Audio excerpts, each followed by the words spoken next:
মেহনতি চাকরি প্রত্যাশী ভাই বোনেরা সকলকে ঈদের অনেক অনেক শুভেচ্ছা। বলবো 52তম বিসিএস ফাউন্ডেশন ব্যাচ নিয়ে 52তম বিসিএস পরীক্ষা যারা দেবেন বলে ভাবছেন তারা অনেক সময় পাবেন।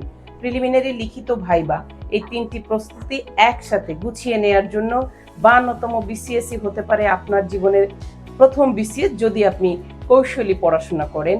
ক্লাস, পরীক্ষা, অ্যাসাইনমেন্ট ওয়ার্ক, ব্যক্তিগত প্রস্তুতি, নিজেকে যদি কনফিডেন্ট করে গড়ে তুলতে পারেন তাহলে আপনার জীবনে সাফল্য হাতের কাছাকাছি। এবং এই সাফল্য পেতে হলে আপনাকে অবশ্যই 4 থেকে 5 ঘন্টা পড়ার মানসিকতা তৈরি করতে হবে। প্রস্তুত হতে হবে মূল বই পড়ার জন্য। পরীক্ষা, ক্লাস যাই কিছু আসুক না কেন সবকিছু হবে মূল বইয়ের আদলে।